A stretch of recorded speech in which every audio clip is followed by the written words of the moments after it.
it's a problem if somebody dies on the road and there's a non-human entity that is to blame. Although the question is it better if there is 1,000 people killed by humans or 100 people killed by machines?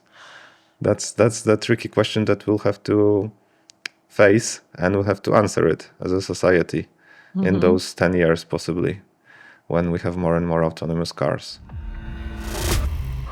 Fast, charged, electromobile.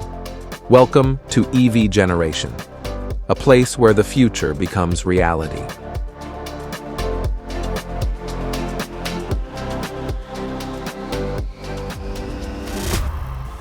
Welcome to another episode of EV Generation, a podcast where we guide you from ecology and technology to lifestyle and new mobility trends. My name is Marina. I am passionate about e-mobility, sustainable transportation and ecology. And my guest today is Waliński. Very nice to meet you and to have you here in this chat in our EV Generation podcast studio. Hi Marina, yeah, it's great to be here. Thanks for the invite and thanks for your warm welcome.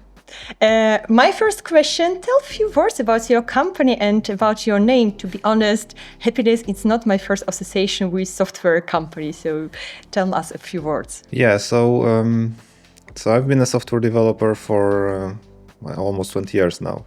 But when I started Happy Team 9 years ago, I was working in a big company, in a big corporation, together with a bunch of great guys. And we formed a really happy team. And actually the official reason why the company is called that, because I convinced all of them to actually leave the corporation and start the company together. And our team leader at the time, he used to blog a little bit, and one of the titles of his blog was a recipe for a happy development team. And that's what we were, and we figured that it will be good to have this sort of corporate culture in the company that we start. So that was the reason, actually. I guess it's a very nice beginning, because when I was looking about your company, it was like, I was feel this vibe and in communication. So I guess a very good name and very good start. And so to be honest, I'm not an expert in software. So for the beginning, maybe could you tell us how we could divide this software for e-mobility, what it is? So as I understand, first large group, it's software that we use in electric car, and the software is produced by car manufacturers and put into electric car. Another group, it could be, for example, software that could help to manage electric fleets for companies that electrify their fleets. So maybe you could tell us about another group, how we could divide it, what we could sign up for people who are not familiar with it. Sure. Of course, it's a tricky question because the field is still developing. So the list will certainly not be exhaustive. But yeah, what you listed is right. And but also looking at Ecoenergetica, obviously there'll be some software to manage the chargers themselves, and the backend that actually connects all the chargers and helps to manage them. So yeah, that's a very important bit that allows us to use the chargers without problems. In Happy Team, we mostly focus on the end user stuff. So this is either a mobile app that we did recently for one of our startup clients that helps to manage the charging from the point of view of the user. So helping him find the nearest charger that is available and quick enough so that the charging will be fast. You can also have some software when you look broader, not only on e-mobility, but new energy in general. The field that I really like and hope that will be developing much faster than recently is using the batteries, whether from the car or your battery storage system at home, like Tesla Powerwall or stuff like that. Using that to interact with the grid, charging it when you have solar power, then discharging it when there is demand on the grid. So that's what Tesla calls this VPP, a virtual power plant. And that actually works like that, because when you have thousands of people that are connected and each of them gives a few kilowatts, then you have a lot of power that you can supply to the grid. And for example, then you don't have to launch another gas peaker plant.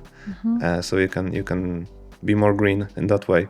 So that's what fascinates me, and actually it aches me that we have those big batteries in our cars and we cannot yet use them in that way. They can be only used to propel the car forward and not to talk to the grid. So hopefully that will change in the future, and yeah, that's something that I would like to also be involved with. You also mentioned software in cars, the infotainment systems and all the software that manages the car. Interestingly, it's not necessarily managed by the manufacturers themselves. It's usually some third-party companies that are providing bits of software for this, bits of software for that, and it for the traditional manufacturers that are not vertically integrated, it becomes a pain to manage all this software because the software from different suppliers has to talk to each other. And that's why usually when you get a traditional brand like Volkswagen, Toyota, the software experience is pretty poor compared to the software company. To software company, but also compared to new EV only manufacturers like the Chinese ones, for example, NIO or BYD, or compared to Tesla, or even compared to Korean manufacturers like Hyundai and Kia, who are better at software. So that's also interesting, and that's something that I think will also have to change in the future if the legacy brands are to be competitive, because software is what the user of the car interacts with in the end, and that's plays a big part in his evaluation of the whole product. So you have touched a lot of topics, and software is really. We have a touch with software in every aspect of eMobility. But what is the role of AI in eMobility and in these different groups of software? Yeah, so right now the most obvious is the autonomous vehicles when you think about mobility in general and AI. And we recently had this event from Tesla. They were showing off their progress and the issue of the new car, which was quite interesting, and it actually shows what the future might be. What was interesting for me in this presentation was that we, like regular Joes, will be able to buy the autonomous car and just have it on our own, because previously it was thought that it will only be available in fleet, that you can order it like Uber, and then it won't really be your car, it might not be that clean, you might not have your stuff in it, etc. But right now it seems that the path forward is that we will be able to own an autonomous vehicle that will just drive us where we want to. We don't necessarily need to share it with anyone if we don't want to. Although we possibly will have a chance if we want, and then the car will make us money as well when we're not using it. So that was quite interesting. I see you shaking your head. Yeah, because I know that, for me, it's like a future, but I know that, for example, in USA, it's already there. It's not a future, it's like now it's going on. But yeah, it's in general, such questions at autonomous car, it's make impression. Yeah, it's something like, wow. So if I could imagine that, for example, I come by autonomous car by my job, leave it near my office, and then this car go and work, for example, like Uber, and earn money for me. So it's like, wow. Yeah, it is exciting. It's especially for us here in Europe, as you say, it's not something that is obvious right now. Good news is that if everything goes according to plan in the first quarter of 25, we should be able to use the full self-driving beta in Europe. I don't know if Poland will be included in this first batch, but let's hope so. And then we'll be able to experience it and feel the change that's definitely coming. The question is when. So is it 5 years? Is it 10 years? And yeah, we'll be in a completely new world. In Zielona Góra, when we are recording this podcast, it's appeared the first electric vehicle that deliver a food. So it's just small robots that deliver food, and I just see reaction of people. It's like, wow. So could imagine about autonomous car. But if we are talking about autonomous car, it's some safety and ethical issues. For example, if it is some dangerous situation and you have make a choice between who to save or what to save, and who will have a responsibility for such decision, car manufacturer, AI system, or the owner of the car. So how do you see, what do you think about such issues, such dilemma? Yeah, I think legally, I think it's already pretty much figured out. It definitely cannot be the owner of the car because has no input on how the software is operating. It's hard for him to take responsibility. So it seems like it will be the creator of the car or the actual software that will have to take responsibility. So that's why they are taking their time and not rushing to actually get this approved by the legislators and regulators, because it is a big responsibility. Ethically, it's a problem if somebody dies on the road and there's a non-human entity that is to blame. Although the question is it better if there is 1,000 people killed by humans or 100 people killed by machines? That's the tricky question that we'll have to face, and we'll have to answer it as a society in those 10 years possibly, when we have more and more autonomous cars. Because it will be a shame if the answer is that no, it's better if we even kill million people on the road, but it's killed by humans and then we're okay with it. That will be a shame in my opinion. Yeah, but it's a really difficult issues, and I guess maybe it has to be some special laws for it or some special really ethic issues when, we need to have a time to solve these issues. Yeah, and for sure there will also be backlash. I'm sure that people will be afraid of the change and they'll be against as usual with every cars. change. Yes, as with the mills in England. Like the Luddite movement, so we'll possibly have a Luddite movement against autonomous vehicles and robots in general. Because remember, it's not just the robots on wheels, but also robots on legs coming, like humanoid robots that will help us at work, help us at home. Will be our butlers, possibly, teachers, you name it. Yeah, it's like really, I know that it's close because now we have ChatGPT that I guess assist a lot of people in job. I use it every day in my marketing job.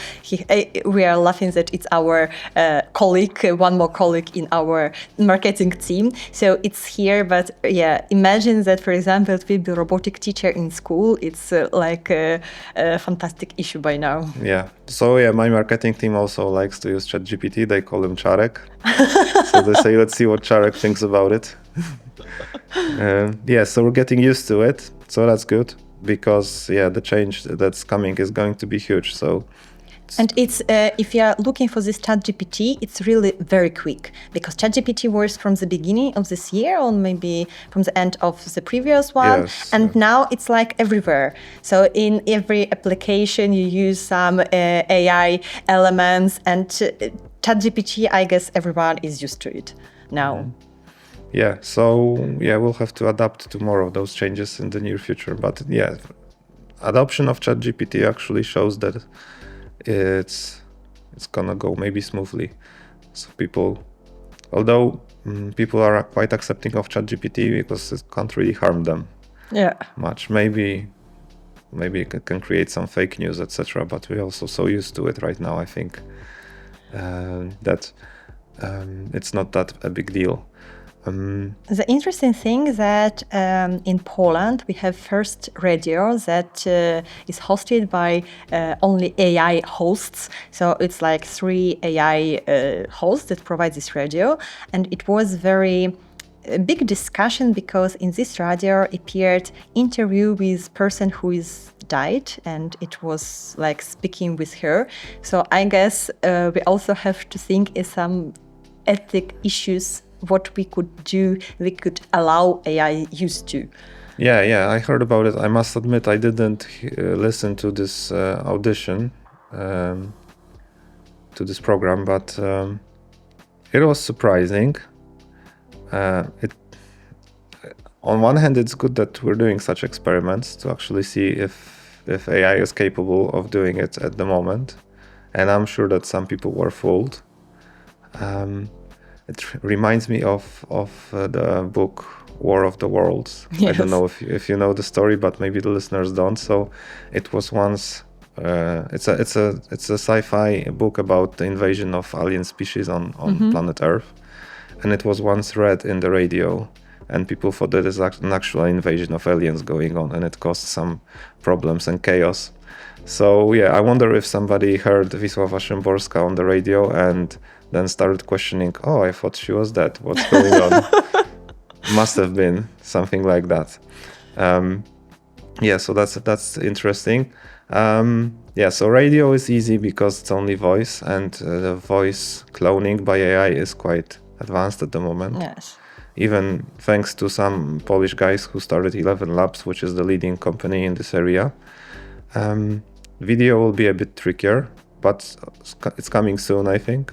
Even in Happy Team, I have my own video avatar that is creating some videos. So we're doing first steps in it, and it looks quite good already. So I can tell you that possibly in a few years we can have movies without actors, etc. Well, already we saw also from the makers of ChatGPT, from OpenAI, there's I don't remember the name, but there's a program that you can feed a prompt and it generates a short video for you.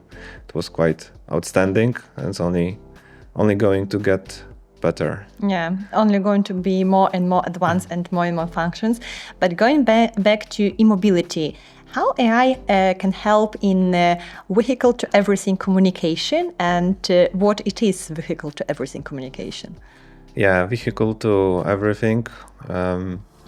It's basically taking the energy from the car and feeding it somewhere. So it can either be vehicle to load, which you can use, for example, on Hyundais at the moment, where you have an adapter that you plug in, and then you can put something and power something straight from this adapter from your charge port.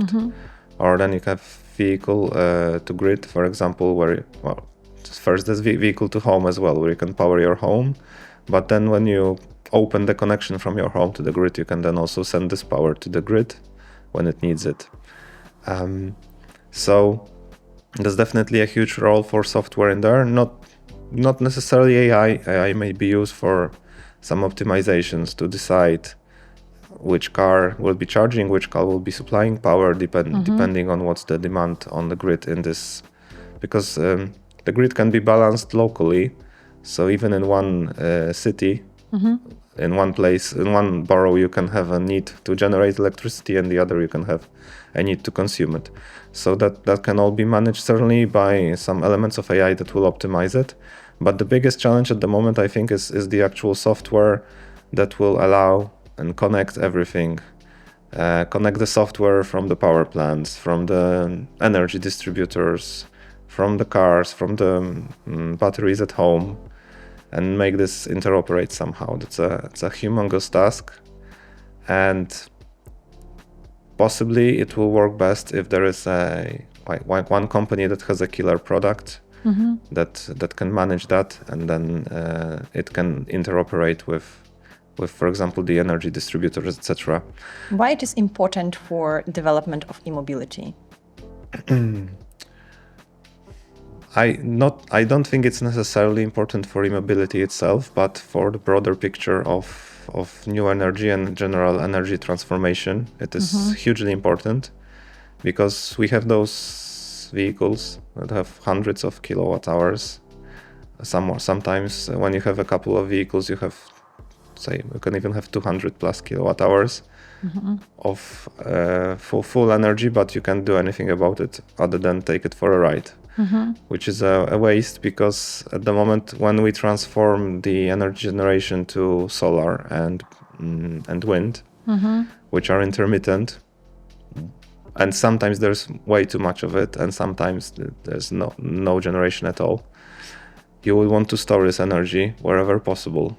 So so I don't know how many cars we have in Poland, to be honest, but Around more than 70,000, I guess. 70,000 in Poland of electric vehicles. So even if we assume 50 kilowatt hours on average, that's 70 times 50, it's 3.5 megawatt hour, I think. Yeah, a lot of energy basically that sits there, and it's not that it's unused, it's not even possible to be used. So that's what pain. That's a huge pain for me as an engineer. But it's a wasted opportunity. But for example, if I have an electric car and I want to, when I'm working, I want my car give energy to grid, and I also want to have some benefit from it. And for example, I need to have some application, how I can see what is going on, how can I earn some money from such communication. Yeah, definitely. That's because things like that are also already possible in the States, for example, and in Australia. It's called a virtual power plant because it acts as a power plant when there is thousands of batteries that are connected to the grid. Tesla does it, unfortunately, not with the cars, but with power walls, which are home batteries. And yeah, there have been instances already in California and in Australia where they stopped a blackout basically from happening because there was so much demand but not enough generation, and then 15,000 power walls, for example, sent a few kilowatts each, and that stopped a big energy crisis. And each of the owners actually, of course, got paid pretty good rate for the energy that they sent, because for the energy company it's a win as well, because they don't have to fire in terms of start another generation plant, usually, which is run by natural gas. So it costs a lot of money, and it's cheaper to actually use those batteries from people who participated in the program.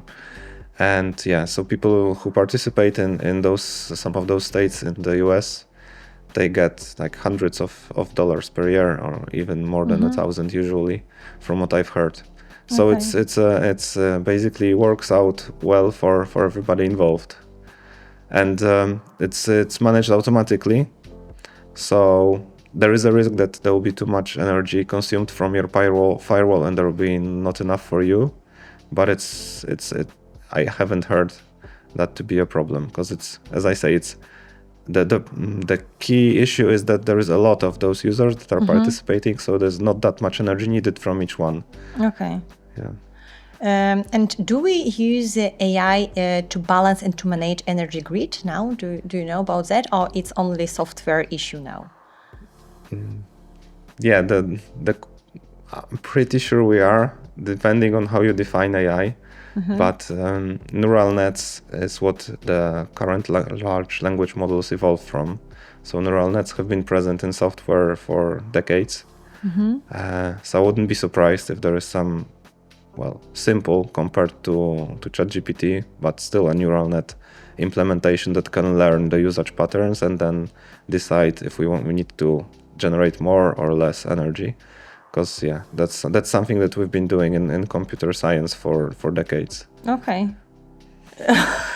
Yeah. So yes, AI is take more parts of our lives that we are consciousness about it, I guess. Yeah. Okay. And so going to software and to electric cars.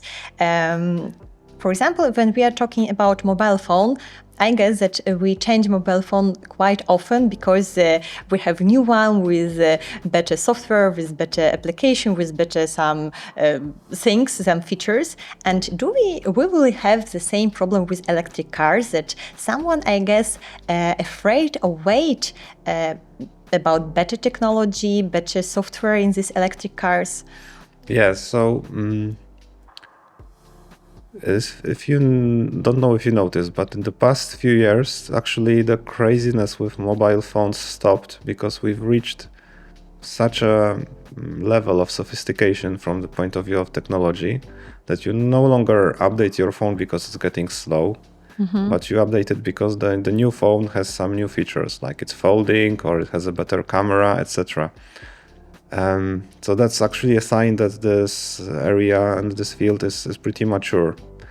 And I think the electric cars are getting also pretty mature, not yet as sophisticated and as the mobile phones, because they've had more time to actually develop, and there has been much more competition as well in this field between Apple and Samsung and and the Chinese manufacturers.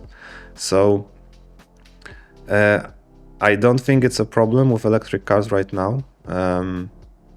Although when I'm saying that, I have to admit that I'm pretty biased because I'm a big Tesla fan. So when I think of electric cars, I mostly think of Tesla and then everybody else.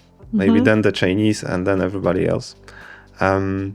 So I actually have first-hand experience from today because I drove over 3 hours to reach your studio today. And it so happened that I could use the very first Tesla that I owned, that is a Model 3 that is now reaching 4 years old. And it actually surprised me that it's pretty much as a new car still, even though it's done 80,000 kilometers. But as I said previously, what's important and what you are in touch with is the software. And the software is constantly updated. So it's the same software that you get if you buy a Model 3 right now, straight from the lot, a new one. So the autopilot worked great. It worked better than when I used to drive this car regularly 2 years ago, because there was less phantom braking. Everything was running smoothly. The integration with Spotify, etc. Everything that I needed was there. And it was working better than 2 years ago when I left this car for other people in the company and moved to another Tesla. So that shows me that in the future maybe we won't need to change the cars that often. So we might use them as long as they are physically working. But the software shouldn't be a problem if the company actually takes care of it. Right now, electric car, it's like a big gadget. And so which more improvement on new technology, on new software features could we expect from electric cars in the futures? Yeah, we'll definitely get some software that will be coming to electric cars that we'll be using in the future when we don't have to drive it anymore. That already shows with, for example, Zoom integrated in Teslas, that you can make Zoom calls using the camera that is integrated in the car. You can on all of the cars, you can watch movies, not necessarily when driving, but you can do that at least when you're parked or when you're charging. So I think we're going to go in this direction, just any sort of software that will help keep you occupied once you no longer have to pay attention to the road all the time. I'm very interested.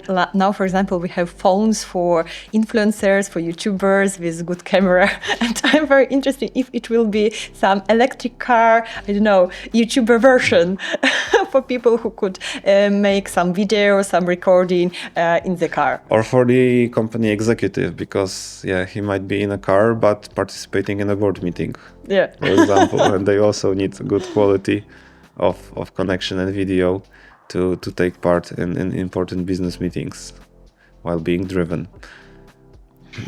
Do you have now some things that you think, okay, this thing in electric car could be better? It's not comfortable for 100%, it could be improved. Do you have such thing in Tesla?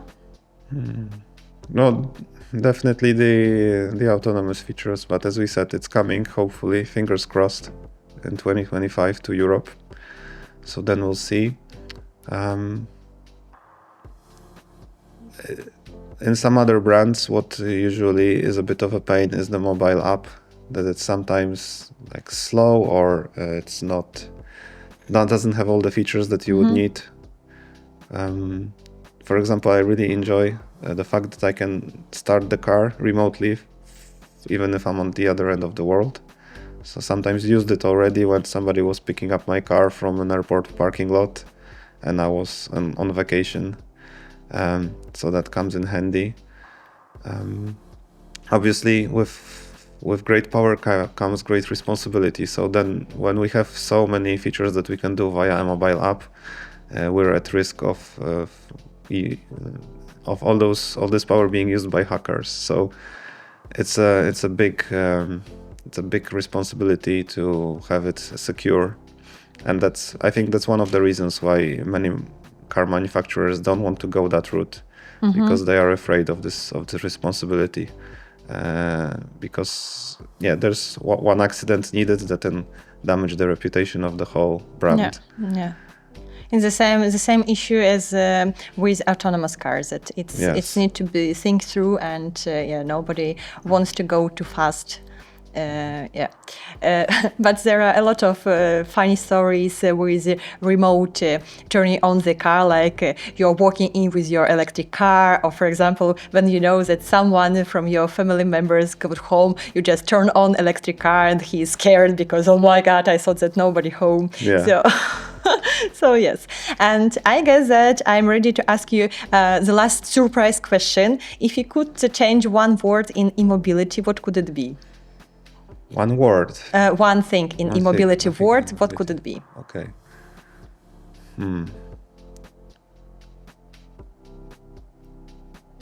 Oh, I think I'll go this route about charging. The idea is about charging, and I think it's also going to happen soon.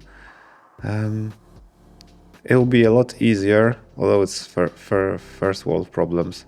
But it'll be a lot easier if you wouldn't have to remember to charge your car every day, to plug it in when you park. I sometimes tend to forget. Even last night, when I knew that I have a long trip to come and visit you, I was already in bed when I remembered that I have to plug in the car and charge it. So it was a bit of an issue. I'm saying that it's possibly it could be coming, this change, because again, coming back to the Tesla autonomous event, they already showed how those autonomous cars will be charged, and they will be charged wirelessly, and the power will not be great, because on the video that they showed, it was 24 kilowatts, so it's not huge, but it seems that they will be very efficient, so they possibly will have not more than 30-40 kilowatt hours battery. So the question then, coming back to vehicle to X, will we be able to also transfer power the other way through the wireless connection? Possibly so. I guess that shouldn't be a problem technically. Although it's a bit inefficient, so there'll be some power lost in this transmission. But finishing off this long tangent, I also recently spoke to a company that's creating a charger that is connecting automatically, but also through the chassis of the car. So when you're in the parking spot, there's a little mechanism that finds the connection and connects your car however you parked it, actually, as long as it's within the parking spot. So I heard that they're going to debut this charger next year. So we'll see. Oh wow! If it becomes widely used, because it's quite an interesting idea. I will not be surprised when I heard that in the charging hub will be small robots that just will charge your cars, and you don't need to do anything to charge your vehicle. Yeah, well, it's very important when the car is autonomous, because then there will be nobody to put the plug in, so it has to be automated somehow. And I don't know if you've seen this video, but many years ago Tesla also tried to tackle it, and they created a snake arm. Yes. That was looking for the charge port and then connecting it. Yes. And it seemed to work, but it seems that we'll find an easier solution. Definitely very interesting future is behind us. Thank you very much for our today talk. Thank you. And what do you think about AI in eMobility? Put your idea in the comment and join us into the next episode of EV Generation next Thursday. Fast, charged, electromobile, EV generation. A place where the future becomes reality.